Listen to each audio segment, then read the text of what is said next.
This Max Pro MRAP was obtained through the 1033 program for our Lake Minnetonka Emergency Response Unit and our Lakes Area Emergency Management Program.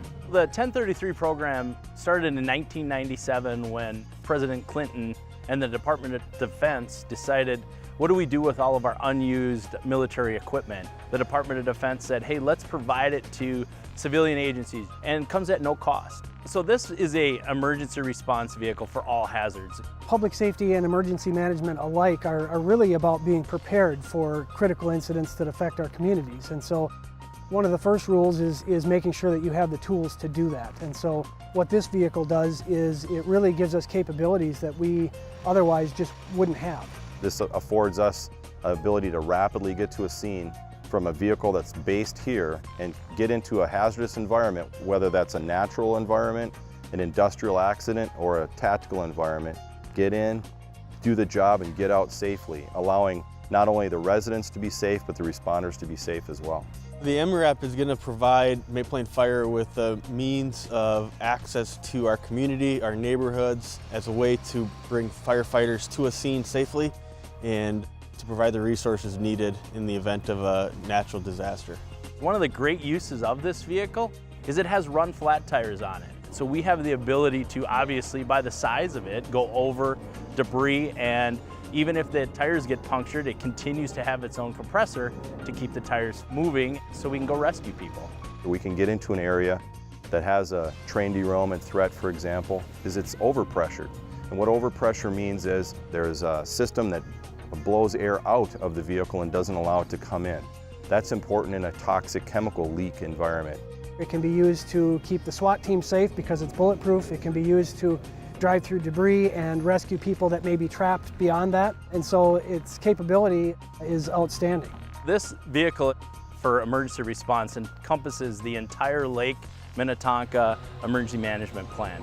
Our Lake Minnetonka Emergency Management Group was formed back in 1997. I was one of the original chiefs that put this group together. By working together, we share resources. We have a common ordinance that states that we will be mutual aid partners, and in time of need, we all come together. We also formed the Lake Minnetonka SWAT team, which is a culmination of 5 different agencies. And so this vehicle will not only be used for SWAT purposes, but for our entire emergency management group.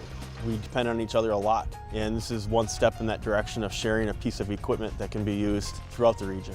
We have a complete medical response, first aid, trauma kits on the vehicle. We have blankets, water, supplies, anything you can imagine as far as rescue, we have it. We really put a lot of time and effort into it, but very minimal cost. When you take a vehicle like this and you realize that this is a fully operational vehicle for under $25,000, this seems like very efficient money to use our funding for to get a vehicle like this. This vehicle is defensive, and what that means is there are no weapons on this vehicle. It doesn't fire anything, it doesn't launch anything. This is a shield. This is for us to go into warm zones, hot zones, to rescue civilians, rescue officers, and to bring the police and fire to those areas in a safe manner. On the fire and EMS side, it's going to provide resources to you in times of natural disaster. In times of train derailments, the onboard pressurized cab is allowed to get into areas where most vehicles and most apparatus cannot go. In a disaster situation, nobody has enough resources within their lone single department or their lone city or even their lone county to respond